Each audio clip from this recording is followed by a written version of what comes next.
नमस्कार दोस्तों, स्वागत है आपका अपने channel kids play to junior classes में। आज की इस क्लास में हम कवर करने वाले हैं एक टॉपिक कक्षा 6 के अंतर्गत चैप्टर 4 पौधों को जानिए। तो इसका जो पार्ट 1 है, इसके अंतर्गत हमने पढ़ा था विभिन्न पौधों के जो भाग हैं, जड़, तना और पत्ती के बारे में। लेकिन जो पार्ट बी है, इसमें हम पढ़ने वाले हैं पौधों को जानिए के अंतर्गत पुष्प के बारे में। और पुष्प के जो विभिन्न भाग हैं उनके बारे में हम अध्ययन करने वाले हैं कि जो इसका पुंकेसर है, स्त्री केसर है, इस प्रकार के जो इसके परागकोश और विभिन्न जो भाग हैं इसके बारे में हम अध्ययन करने वाले हैं, बीजांड वगैरह। तो चलिए शुरू करते हैं। पुष्प। तो पुष्प का खिले हुए पुष्प का प्रमुख भाग कौन सा है? तो यह पुष्प की जो पंखुड़ियाँ हैं, विभिन्न पुष्पों की पंखुड़ियाँ अलग अलग रंगों की होती हैं। तो खिले हुआ जो पुष्प होता है उसका प्रमुख भाग कौन सा होता है? पुष्प की जो पंखुड़ियाँ होती हैं वो होता है। इस प्रकार से आप पुष्प की जो पंखुड़ियाँ देख पा रहे होंगे, जो विभिन्न प्रकार की जो पंखुड़ियाँ बनी हुई हैं, ये जो पंखुड़ियाँ हैं ये पुष्प का एक बाहरी भाग होता है। तो विभिन्न पुष्पों की जो पंखुड़ियाँ होती हैं वो क्या होती हैं? अलग अलग रंगों की होती हैं। जैसे आप गुलाब की देखेंगे तो इस पर गुलाबी कलर की होती हैं, कनेर के फूल की अलग होगी, गुड़हल के फूल की अलग होंगी। सबके जो पुष्प हैं अलग अलग फूलों की या पुष्पों की पंखुड़ियाँ जो है अलग अलग रंगों की होती हैं। आपके विचार में कलिका में यह पंखुड़ियाँ कहाँ बंद थी? कली का प्रमुख भाग कौन सा है? क्या आपने ध्यान दिया है कि यह भाग जो है वो छोटी पत्ती की भांति दिखाई देता है, इन्हें बाह्यदल कहते हैं। आपने देखा होगा कि आप सोचेंगे इतने से छोटे से जो फूल था इसकी ये कलिका में कहाँ बंद थी, ये जो भाग है, पंखुड़ियाँ हैं, ये कहाँ बंद थी, या कली का जो प्रमुख भाग है वो कौन सा है?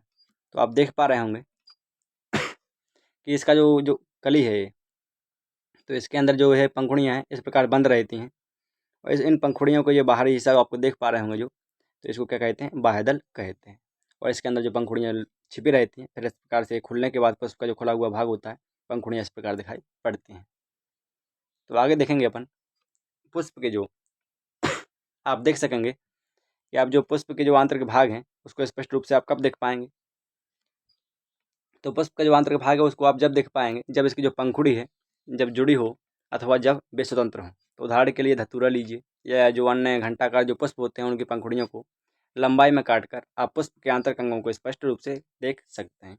तो जो पुष्प है, घंटाकार पुष्प है, या जो गुलाब ही है, इसकी अगर कली को यानी कि जो पंखुड़ियाँ हैं इनको अपन अलग कर दें और पुष्प के जो आंतरिक भाग हैं उनको अगर काट करके देखेंगे तो स्पष्ट रूप से आप देख पाएंगे। तो पुष्प के जो आंतरिक भाग हैं उनको स्पष्ट रूप से देखने के लिए जो बाह्यदल है एवं जो पंखुड़ियाँ हैं उन्हें हटाना पड़ेगा। तो जो बाह्यदल है और जो पंखुड़ियाँ जितने भी हैं इनको सबको हटाना पड़ता है, या इनका भी अगर जो बाह्यदल है इसको हटाना पड़ेगा और जो पंखुड़ियाँ जितने भी हैं इनको हटाना पड़ेगा इसके आंतरिक भाग को देखने के लिए। तो ध्यान से देखिए तथा अपने पुष्प में जो पुंकेसर और स्त्री केसर हैं उनको पहचानने की कोशिश करिए। तो पुष्प के जो आंतरिक भाग होते हैं पुंकेसर, पुमंग या स्त्री केसर, जायांग, तो इनके बारे में हम देखेंगे पुष्प के भाग कौन कौन से होते हैं। तो जो चित्र 4.23 है इसको देखने के ध्यानपूर्वक देखने के बाद इसमें जो विभिन्न पुष्पों में पाए जाने वाले विविध प्रकार के पुंकेसर दिखाए गए हैं। तो विभिन्न प्रकार के जो पुंकेसर हैं वो जैसे एक पौधा है जो भी पुष्प है, तो इसमें जो पुंकेसर है यह पुष्प जो संरचना दिखाई पड़ रही है आपको, एक क्या कहलाती है? पुंकेसर कहलाती है। क्या आप पुंकेसर के दोनों भागों को पहचान सकते हैं?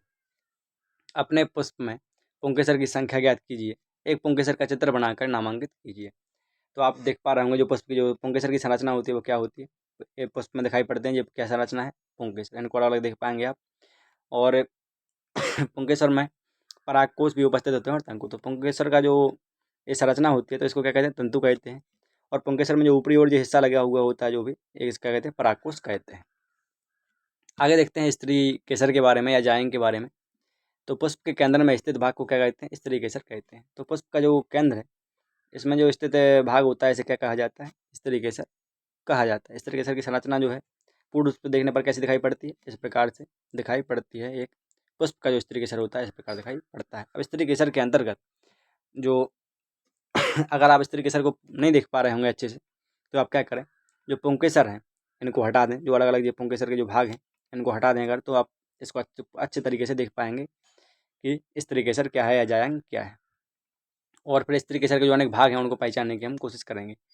तो जैसे हम देखते हैं स्त्री केसर की ओर, तो स्त्री केसर में क्या होता है कि इसका जो ये भाग है इसको क्या कहते हैं? अंडाशय कहते हैं।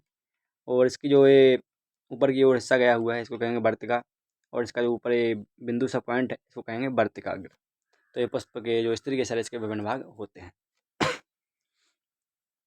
तो आइए आगे हम अध्ययन करेंगे जो एक पुष्प है तो उसके अंडाशय की संरचना का अध्ययन हम करने वाले हैं। यह स्त्री केसर का सबसे निचला एवं फूला हुआ भाग होता है। तो अंडाशय क्या होता है? तो एक पुष्प की संरचना में जो अंडाशय होता है वो स्त्री केसर का सबसे निचला तथा एक फूला हुआ भाग होता है, जिसे आप देख पा रहे होंगे। ये स्त्री केसर है, इसमें जो लगा हुआ है स्त्री केसर है। पुंकेसर को हटाने के बाद इसको हटा दें अगर आप, तो इसकी संरचना आप देख पाएंगे स्त्री केसर की। तो इसमें जो उभरा हुआ और सबसे निचला जो भाग है, फूला हुआ भाग, तो उसे क्या कहते हैं? अंडाशय कहते हैं। आगे देखेंगे, इसकी आंतरिक संरचना के अध्ययन के लिए इसे काटना पड़ता है तथा यह जानने के लिए अंडाशय को किस प्रकार काटा जाए इस प्रकार देखेंगे।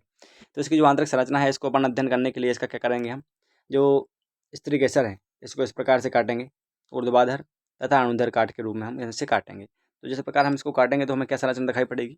इस प्रकार से हमें जो इसके अंदर की संरचना है वो दिखाई पड़ती है। अगर इसको ऊर्ध्वाधर काटते हैं और अनुदैर्ध्य इसकी काट करते हैं तो इस प्रकार से हमें इसकी जो बीजांड की संरचना है वो दिखाई हमें पड़ती है।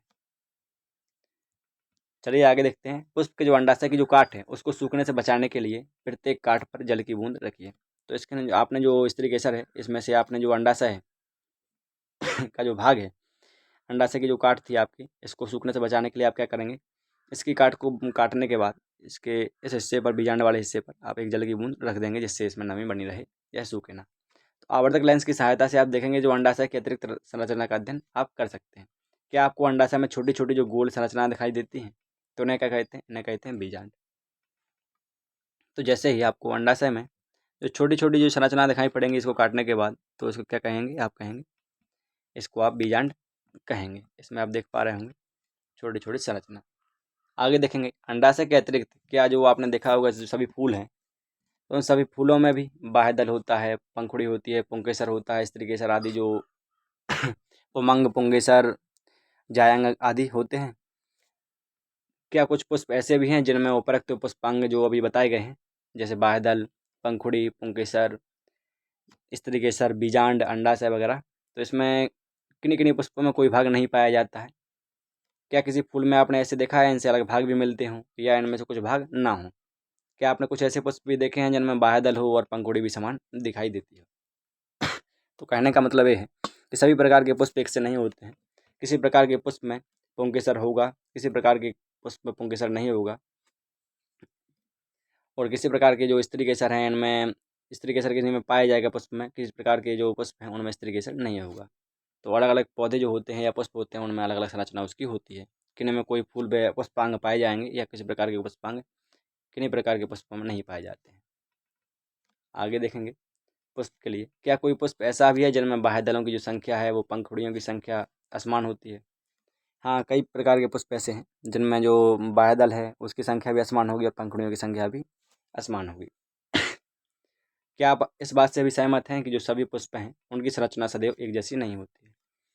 हाँ, यह क्लियर है, यह सुस्पष्ट है कि जो प्रत्येक प्रकार के जो अलग अलग प्रकार के पुष्प हैं उनकी संरचना एक जैसी नहीं होती है।